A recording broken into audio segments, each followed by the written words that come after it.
சந்தியா ராகம் சீரியல்ல நாளைக்கு என்ன நடக்க போகுதுன்னு பார்க்கலாம். வாங்க வீடியோக்குள்ள போலாம். சீனு ஷார்ட்கட் தேவையில்லை. குமாரண்ணனுக்கொசரம் தான் நான் வந்தேன். குமாரண்ணா, நீங்க அன்னைக்கு செஞ்ச உதவி எனக்கு அவ்வளோ பெருசா தெரிஞ்சது. அதனால தான் நீங்க கூப்பிட்டதே நான் வந்தேங்கிறாங்க மாயா. மாயா, உன்னோட சிச்சுவேஷன் என்னன்னு தெரியாம நான் அவசரப்பட்டு சொல்லிட்டேன் அப்படிங்கிறாங்க குமார். சீனு, இந்த மாதிரி மறுபடியும் ஏதாவது பண்ணுன நான் உங்ககிட்ட பேசக்கூட மாட்டேங்கிறாங்க. சாரி மாயா. சீனு மாயா கிட்ட மன்னிப்பு கேட்குறாங்க. ரெஜிஸ்டர் ஆஃபீஸரையும் மாயா விட்டுப்படலை. என்ன சார் நீங்க சட்டத்தை காப்பாற்ற வேண்டிய நீங்களே இப்படி சட்டத்தை ஏமாத்தலாமா? ஏமாத்தவல்ல இல்லம்மா, நான் ஒரு ஜோடி சேர்றாங்கன்னா அவங்களுக்கு எல்லா வகையான உதவியும் செய்கிறவன் தான் நானுங்கிறாங்க. இதுக்குள்ள இருக்கிற உண்மை தெரியாம மூக்க நடிச்சு புண்ணாக்கிட்ட சாரிமாங்கிறாங்க. அட்டெண்டர் சீன மாயாவோட கல்யாண நோட்டீஸ் வெளியே ஒட்டிருக்குமல, அதை எடுத்துருங்கன்னு சொல்றாங்க. அட்டெண்டரும் சரின்னு போய் அந்த நோட்டீஸ் எடுத்துட்டு வந்துடுறாங்க. அதுக்கப்புறம் தான் ரகுராம் குடும்பமே எல்லாருமே வந்து நிக்கிறாங்க. அப்பதான் மாயா எல்லா விஷயத்தையும் சொல்லிட்டு இருக்காங்க. குமரேசன் தேவி அவங்க கல்யாணத்துக்கு சாட்சி கையெழுத்து போட தான் நானும் சின்னும் வந்தோம். அதுக்குள்ள பார்த்தா மகாலிங்கத்தோட அடியாளுங்க வந்து ரெஜிஸ்டர் ஆபீஸ்க்கு முன்னாடி நிக்கிறாங்க. ஆமா, நான் தெரியாம தான் கேட்கிறேன், எப்படி ஒரு கவர்மெண்ட் ஆபீஸ்க்கு முன்னாடி ரவுடிசம் பண்ணலாம் கேக்குறாங்க மாயா.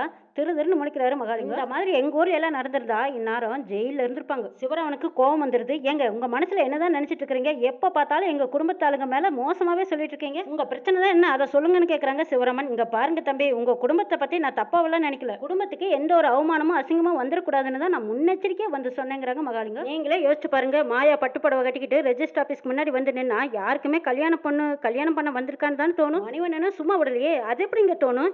என் பையன் கூட தான் பட்டு வச்சு பட்டு சட்டை போட்டுட்டு வந்திருக்கான். அப்போ ரெஜிஸ்டர் ஆபீஸ்க்கு முன்னாடி நின்னா அவனும் கல்யாணம் பண்ண வந்திருக்கான்னு நீங்க சொல்வீங்களா? அப்போ உங்க பையனை நான் பார்க்கலீங்க. வேறொரு பையன் வேணா பட்டு வச்சு பட்டு சட்டை போட்டுக்கிட்டு இளநீ கடையில மாயா கூட நின்று பேசிட்டு இருந்தாங்கிறாங்க மகாலிங்கம். அவன் தான் மாப்பிள்ளையா இருப்பான்னு நான் நினைச்சேன். சரி, இப்போ உங்க எல்லாத்துக்கும் குழப்பம் தீர்ந்துதா? இதோ இங்க நிக்கிறல தேவி, இவ தான் என்னோட மனைவி. நாங்க 2 பேரும் தான் புது ஜோடி. எங்க கல்யாணத்துக்கு தான் இவங்க 2 பேரும் கையெழுத்து போட வந்தாங்க. இப்போ உங்க குழப்பம் எல்லாம் தீர்ந்துதான்னு கேக்குறாங்க குமார். சரி, நாங்க கிளம்புறோம். சீனு, நீ கூப்பிட்டதும் வந்ததுக்கு ரொம்ப தேங்க்ஸ்பா. மாயா, நீயும் வந்ததுக்கு ரொம்ப தேங்க்ஸ். நாங்க கிளம்புறோங்கிறாங்க குமார். நம்ம கிளம்பலாமா? நேரம் ஆயிடுச்சு அப்படின்னு சொல்லிட்டு அங்கிருந்து எல்லாத்துக்கும் சியூ பை பை சொல்லிட்டு குமாரும் தேவியும் போறாங்க. மணிவண்ணன் சும்மா விடுவாரா? காய்ச்சுன்னு காய்ச்சறாரு. ஏங்க, பட்டுல ட்ரெஸ் போட்டிருந்தா அப்போ பொண்ணு மாப்பிள்ளைன்னு முடிவு பண்ணிருவீங்க, அப்படித்தானே? அப்படியெல்லாம் எதுவும் இல்லை. இவரு நம்ம குடும்பத்து மேல வேணும்னே பழி சொல்றாருன்னு சொல்றாங்க சிவராமன். நான் சொன்னதை நீங்க தப்பாவே நினைச்சிட்டு இருக்கீங்களே. மாயாவை இங்க பார்த்தா எனக்கு என்ன தோணும்? கல்யாணம் பண்ண வந்திருப்பாங்கன்னு தானே நினைக்க தோணும். இவங்க சாட்சி கையெழுத்து தான் போட வந்திருக்காங்கன்னு தெரிஞ்சா நான் எதுக்கு உங்ககிட்ட வந்து தப்பு தப்பா சொல்ல போறேன்? வேலை நான் நினைச்ச மாதிரி நடந்திருந்தா உங்க குடும்ப மானம் போயிருக்கும் தானே. என் பொண்ணு வாழ போற வீடு குடும்ப மானம் போயிருந்தா என்ன ஆகுறதுன்னு கேக்குறாங்க மகாலிங்கம். எங்க ஒண்ணுமே நடக்காம ரெஜிஸ்டர் ஆபீஸ்க்கு முன்னாடி எங்க குடும்ப மானம் போயிருச்சேன்னு கேக்குறாங்க மணிவண்ணன். நீங்க சொன்னதுக்கு இப்ப மாயாவோட மானம் மட்டும் இல்ல, என் பையனோட மானமும் சேர்த்து போயிருச்சு. இப்ப என்ன பண்ண போறீங்க? நீங்க என்னோட ஏங்கல்ல இருந்து நினைச்சு பாருங்க. நான் செஞ்சது தப்பு இல்லைன்னு உங்களுக்கே தோணுங்க. அது என்னங்க தப்பு தப்பா சொல்லி போட்டு ஏங்கல் பொங்கல்னு சொல்லிக்கிட்டுங்கிறாங்க. ஏங்க, எங்க இடத்துல இருந்து நினைச்சு பார்த்தா உங்களால எங்களுக்கு அவமானத்து மேல அவமானம் வந்துகிட்டே இருக்குங்கிறாங்க சிவராமன். உங்க பொண்ணு கட்டிக்க போறேன்னு சொன்னதுனால தானே எங்க குடும்பத்தை நீங்க இப்படி அவமானத்து மேல அவமானம் பண்ணிக்கிட்டே இருக்கீங்க. பேசாம இந்த கல்யாணமே வேண்டாம், எங்களை நாங்களே காப்பாத்திக்கிறோம், மூட்டையை கட்டிக்கிட்டு போங்கன்னு சொல்லி எங்க மானத்தை நாங்க காப்பாத்திக்கலாமான்னு எங்களுக்கு தோணுதுங்கிறாங்க சிவராமன். திருன்னு அப்படி திருட்டு பூனை முழிக்கிற மாதிரி மகாலிங்கம் முழிக்கிறாரு. அச்சோ, நம்மளே காரியத்தை கெடுத்து போட்டோமான்னு பாக்குறாரு. அண்ணே, என்னை தப்பா எடுத்துக்காதீங்க. இவங்க பண்ணிக்கிட்டு இருக்கிறதெல்லாம் பார்க்கும்போது எனக்கு தான் அப்படி பேச தோணுதுங்கிறாங்க சிவராமன். நீங்க சொன்னதுல தப்பே இல்லை. பேசாம சாரு அனுப்பிட்டு இப்ப இவர் சொல்றாரு கலங்கத்தை ஏற்படுத்தினாரு இந்த மாயாவுக்கும் சீனாவுக்குமே கல்யாணத்தை பண்ணி வச்சிடலாங்கிறாங்க. அவளுக்கு இங்க ஏற்பட்ட அவமானத்தை தொடச்ச மாதிரியும் இருக்கும், நம்ம மானத்தையும் காப்பாத்திக்கிட்ட மாதிரி இருக்குங்கிறாங்க மணிவண்ணன். மாயாவுக்கும் சீனாவை கல்யாணம் பண்ணிக்கிற முறை தானே, அதனாலதான் நான் அப்படி சொன்னேன்னு சொல்றாங்க. பார்வதி கேக்குறாங்க, என்ன நீ இவர் என்னென்னமோ பேசிட்டு இருக்கிறாரு அப்படிங்கிறாங்க. ஆமா, இந்த ஆள் என்னமோ சைடு கேப்ல அவளை மருமகளாக்க பாக்குறாரு. எல்லாமே உங்க நேரதான். ஏதாவது ஒண்ணுல கோர்த்து விட்டுட்டு அப்புறம் குத்துதே குடையுதேன்னு சொல்றதே உங்களுக்கு பொழப்பா போச்சு. வாயை மூடிட்டு இருந்த மனுஷங்க எல்லாரும் வார்த்தை விடுறாங்க. என்னை மன்னிச்சிடுங்க சம்பந்தி, நான் பண்ணனது தப்பு தான். இந்த தப்பு கூட இந்த குடும்பத்தோட நன்மைக்கு தான் நான் பண்ணேன், எந்த ஒரு உள்ள அர்த்தமும் கிடையாதுங்கிறாங்க மகாலிங்க. ஆமா, ஒவ்வொரு தடவை இப்படியே பண்ணிட்டு அப்புறம் உள்ள அர்த்தம் கிடையாது வெளி அர்த்தம் கிடையாதுன்னு சொல்லிட்டே இருக்கு. எனக்கு என்னமோ இது சரிப்பட்டு வரும்னு தோணல. இப்ப சொன்ன கூட மாயா என் பேச்ச மீற மாட்டா. பையனை கட்டிக்கிறியான்னு கேட்டாலும் முடியாதுன்னு சொல்ல மாட்டா. சீனாவுக்கு திருப்தியா இருக்குது. அப்படி கேட்டு இந்த பிரச்சனைக்கு ஒரு முற்றுப்புள்ளி வச்சிருங்கப்பா அப்படின்னு அப்பாவை பெருமிதமா மனசுக்குள்ள நினைச்சிட்டு இருக்கிறாரு சீனு. என்ன எல்லாரும் அப்படி பாக்குறீங்க? நான் மாயா கிட்ட கேக்கட்டுமா அப்படிங்கிறாங்க மணிவண்ணன். சாருவுக்கு அடி வயிறு எல்லாம் கலங்கிருச்சு. ஐயோ அப்பா, என்ன பண்ணீங்க? ஏப்பா இப்படி எல்லாம் பண்ணீங்க? என் வாழ்க்கையை கேள்விக்குறியாக்கிட்டீங்களே. இல்லம்மா, நான் நல்லதுதான் பண்ண போனேன், ஆனா அது இப்படி ஆயிடுச்சுங்கிறாங்க மகாலிங்கம். நீங்க எங்களுக்கு எதுவுமே நல்லது பண்ண வேண்டாம், இந்த அவமானம் எங்களை விட்டு போறதுக்கே ரொம்ப நாள் ஆகுங்கிறாங்க சிவராமன். ஏங்க, நான் தான் சொல்றேன், எனக்கும் தெரியாம இது தப்பு நடந்து போச்சுங்கிறாங்க மகாலிங்க. ஏங்க, நீங்க பண்றது எல்லாமே எங்க குடும்பத்துக்கு தப்பா தானே தெரியுதுங்கிறாங்க மணிவண்ணன். எனக்கு என்னமோ இது சரியா படலன்னு ஒரே முடிவா சொல்லிட்டாங்க மணிவண்ணன். எல்லாரும் கொஞ்சம் அமைதியா இருங்க. உங்களுக்கு எதுக்காக மாயாவை பிடிக்கலன்னு எனக்கு தெரியாது, ஆனா மாயா எங்க வீட்டு பொண்ணு. மாயாவை பத்தி எங்களுக்கு நல்லாவே தெரியும். ஆனா மாயாவை நீங்க இன்னைக்கு தான் புதுசா குற்றம் சொல்ல அந்த மாதிரி எங்க வீட்டு பொண்ணு மேல சொல்லாதீங்கன்னு சொன்னா திரும்ப மாயா மேல நீங்க குற்றச்சாட்டு வச்சுக்கிட்டே இருக்கீங்க. இனிமேல நாங்க இதை பொறுத்துக்க முடியாதுன்னு சொல்றாங்க ரகுராம். நான் பண்ணினது தப்பு தாங்க, இனிமே இப்படி நடக்காதுங்கிறாங்க மகாலிங்கம். சரி, இப்ப பண்ணின தப்புக்கு என்ன பண்ணலாம்னு சொல்லுங்கன்னு கேக்குறாங்க. நான் வேணா அவங்க 2 பேத்துக்கிட்டே மன்னிப்பு கேட்டுக்கிறேங்கிறாங்க மகாலிங்கம். மாயாவை பத்தி இனிமே எப்பவுமே தப்பாவும் பேச மாட்டேங்கிறாங்க. மறுபடியும் அப்படியே பண்ணீங்கன்னா என்ன பண்ணலான்னு கேட்குறாங்க ரகுராம். நீங்கள் என்ன தண்டனை கொடுத்தாலும் நான் ஏற்றுக்கிறேங்கிறாங்க மகாலிங்கம். சரி இப்போ பண்ண தப்புக்கு அவங்க 2 பேத்துக்கிட்டையும் மன்னிப்பு கேளுங்கன்னு ரகுராம் சொல்கிறாங்க. மாயா சீனு, நான் அவசர புத்தினால உங்கள் 2 பேத்தையும் தப்பாக புரிஞ்சு பேசிட்டேன், என்னை மன்னிச்சிடுங்கன்னு கேட்குறாங்க மகாலிங்கம். பரவாயில்ல விடுங்க மாமான்னு சீனு பெருந்தன்மையாக சொல்கிறாங்க. ஆமாம், ஃப்ரெண்டோட கல்யாணம்னு சொன்னியே இதுதானான்னு கேட்குறாங்க ரகுராம். சீனுவும் ஆமாங்கிறாங்க. சரி மாயா சீனு, நீங்கள் 2 பேரும் எந்த ஒரு விஷயம் பண்ணுறதா இருந்தாலும் அதை வீட்டுக்கு சொல்லிட்டு தான் நீங்கள் பண்ணணுங்கிறாங்க ரகுராம். மாயா சீனு, எங்களுக்கு தெரியாமல் இனிமேல் நீங்கள் எதுவும் பண்ணக்கூடாது, சரி வாங்க போகலான்னு கூப்பிட்றாங்க. இல்லை மாமா, எங்களுக்கு இன்னும் கொஞ்சம் ஃபார்மாலிட்டிஸ் எல்லாம் இருக்குது, அதை நாங்கள் முடிச்சுட்டு வந்துடுறோன்னு சீனுவும் மாயாவும் ஆஃபீஸ்க்குள்ளே போகிறாங்க. பத்மாவும் பார்வதியும் பேசிக்கிறாங்க. இதில் ஏதோ தப்பு இருக்கிற மாதிரியே எனக்கு தோணுது. உங்கள் வீட்டுக்காரர் வேறு அந்த பக்கம் சார்பாகவே சாடையாக பேசுகிறாரு, ஒன்றும் புரியலைங்கிறாங்க.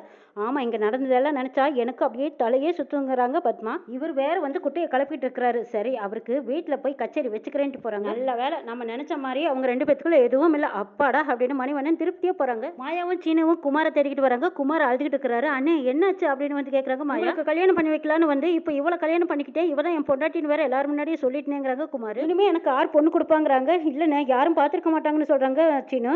டேய், ஊரே பார்த்துருச்சு, நீ என்னடானா யாருமே பார்க்கலன்னு வேற சொல்கிறேங்கிறாங்க. அண்ணே இருங்கண்ணே, நான் முழுசாக சொல்லி முடிக்கிறேன். அவங்க எல்லாருமே பார்த்தாலும் அவங்க முகம் என்ன ஞாபகத்திலேயாவா இருக்க போது, இன்னும் கொஞ்சம் நாளையில மறந்துட்டு போகிறாங்க. சீனு, மறக்கிற முகமாடா இது? ஏண்டா உங்களை வாழ வைக்கலான்னு பார்த்தா எங்களை அள வைக்கிறீங்களாடா?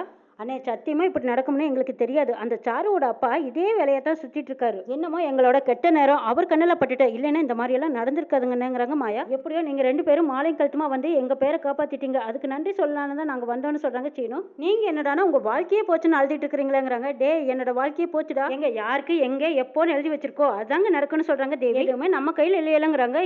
என்னம்மா நம்ம 2 பேருக்கு கல்யாணமான மாதிரியே நீ பேசுறேன்னு கேட்குறாங்க குமார். கல்யாணம் ஆயிடுச்சுன்னு அவங்க கிட்ட நம்ம போய் தான் சொல்லியிருக்கோம், நம்மளுக்கு ஒன்றும் கல்யாணம் ஆகலை, நீ பொண்ணா நடிக்கத்தான் வந்திருக்க. எங்க மற்றவங்க என்ன சொல்லுவாங்கன்னு நீங்க பயப்படாதீங்க, யார் என்ன சொன்னாலும் சரி நம்ம சமாளிச்சுக்கலாங்கிறாங்க தேவி. இவனடா என் பொண்டாட்டி மாதிரியே பேசிட்டு இருக்காளேங்கிறாங்க குமார்.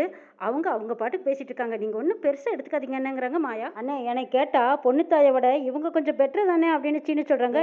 ஏய், என்னை கொலகாரனா மாத்திராதடாங்கிறாங்க குமார். சீனு சிரிக்கிறாங்க. என்னடா எல்லாருமா சேர்ந்து என்னை மாட்டி விட்டுட்டு நீங்க எல்லாம் சிரிக்கிறீங்களா?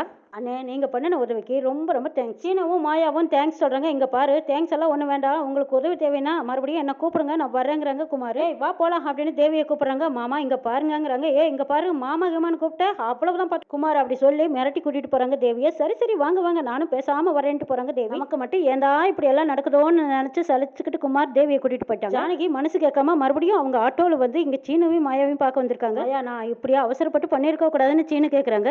ஆமா, நீ இப்படி ஒரு காரியத்தை பண்ணிருக்க கூடாது, என் கூட வாழலான்னு ஆசைப்பட்டுதான் இப்படி பண்ணிருக்கேன்னு எனக்கும் புரியுது. பாட்டி எல்லாம் நம்ம எவ்வளோ பிரச்சனையில இருந்து தப்பிச்சு வந்திருக்கோன்னு கொஞ்சம் மிஸ் ஆயிருக்கு, இல்லைன்னா நம்ம மாட்டியிருப்போங்கிறாங்க மாயா. ஒருவேளை நீ திட்டம் போட்டபடி நமக்கு மட்டும் கல்யாணம் நடந்திருந்தது என்ன ஆயிருக்கு நினைச்சு பாரு, எவ்வளோ பிரச்சனை ஆகிருக்கும்னு நீயே உனக்கு புரிஞ்சிருக்கும்னு நினைக்கிறேங்கிறாங்க மாயா. அவசரப்பட்டது தப்புதானுங்கிறாங்க சீனு. நல்ல வேலை, ஆனால் நம்மளை மாட்டி விட பார்த்த சாருவோட அப்பா தான் நல்லா மாட்டிக்கிட்டாரு பார்த்தியா. மணி மாமா அவரை நல்லா வச்சு செஞ்சுட்டாருங்கிறாங்க. ஆமாம், எல்லாத்துக்கும் காரணம் நான் தான் மாயா. மாயா, எல்லாருமே என்னால் தானே உன்னை திட்டினாங்கிறாங்க. உனக்காக நான் எல்லாம் பொறுத்துக்கிட்டேன். எல்லாத்துக்கும் காரணம் நீ தானே என்னால் சொல்லிட்டு போயிட்டே இருக்க முடியும். ஆனால் என்னால் அப்படி சொல்ல முடியாது சீனு, சொல்லவே முடியாது. மாயா, நீ சொன்னதை நான் கேட்டிருக்கணும், கேட்காம போனது என்னோட தப்பு தானுங்கிறாங்க சீனு. மாயா, இந்த தாலி வேற நான் எடுத்துட்டு வந்துட்டேன், இது எப்படி கொண்டு அதே இடத்துல வைப்பேன்னு எனக்கு தெரியலையேங்கிறாங்க சீனு. ஜானகி அந்த பக்கமாக நின்றுட்டே பார்த்துட்டு இருக்கிறாங்க. சீனு, நீ இப்படி பண்ணுவேன்னு நான் கொஞ்சம் கூட நினச்சி பார்க்கலடா. சீனு, நம்ம தான் எந்த பிரச்சனையும் இல்லாமல் தப்பிச்சிட்டோம்ல, அப்புறம் எதுக்கு பயப்படுற? ஆமாம் மாயா, பயமில்லை அப்படின்னு சொல்லிட்டு சீனு நினைக்கிறாங்க. சீனு மேலே தோல் மேலே சாஞ்சுக்கிறாங்க மாயா. இதை கண் கூட பார்த்துடுறாங்க ஜானகி. ஜானகி அங்கேருந்து வீட்டுக்கு அவசர அவசரமாக போயிட்டு இருக்காங்க. ரகுராம் ஜானகி 2 பேரும் கோயிலுக்கு வந்திருக்காங்க. நீங்க என்னங்க விசேஷம், இன்னைக்கு திடீர்னு என்னை கோயிலுக்கு கூட்டிட்டு வந்திருக்கீங்கன்னு ஜானகி கேட்குறாங்க. ஆமாம், இன்னைக்கு நான் ரொம்ப சந்தோஷமா இருக்கேன், அதான் அந்த சந்தோஷத்தை அம்பாள் சன்னதியில் வந்து சாமி கும்பிட்டு சந்தோஷத்தை அனுபவிச்சுட்டு போலான்னு வந்திருக்கேங்கிறாங்க ரகுராம். அந்த மனுஷன் எதுக்காக மாயாவை பற்றி அப்படி ஒரு அபாண்டமான பழியை சொன்னாரு? ரெஜிஸ்டர் ஆஃபீஸ்க்கு வந்து நான் எவ்வளோ கஷ்டப்பட்டேன் தெரியுமா ஜானகி? அவர் சொன்னது மட்டும் உண்மையா இருந்திருந்தா நம்ம குடும்பத்தோட மான மரியாதை எல்லாம் மொத்தமா போயிருக்கும். இப்போ கொஞ்ச நாளா தான் மாயா மேல எனக்கு ஒரு நம்பிக்கையே வந்திருக்கு. மாயா யாரையோ ரிஜிஸ்டர் மேரேஜ் பண்ணிக்க போறான்னு சொல்லும்போது எனக்கு எப்படி இருந்துச்சு தெரியுமா? இந்த பொண்ணு இப்படி ஒரு காரியத்தை பண்ணிட்டாலேன்னு எனக்கு அவன் மேல கோவமா இருந்துச்சு. ஆனா அவளை நேராக பார்த்ததுக்கு அப்புறமா இந்த பொண்ணு என்னைக்கு அப்படி பண்ண மாட்டான்னு எனக்கு நம்பிக்கை வந்துருச்சு மாயா ஜானகி. ரகுராம் சொன்னதை கேட்டு சந்தோஷப்படுறதா இல்லை அழுகிறதா ஒன்றும் புரியல. போய் ஐயர்கிட்ட சொல்லிக்கிட்டு கதறாங்க ஜானகி. பணம் காசை விட நிம்மதி தான் முக்கியம், எனக்கு என்ன பண்ணுறதுனே தெரியலன்னு சொல்கிறாங்க.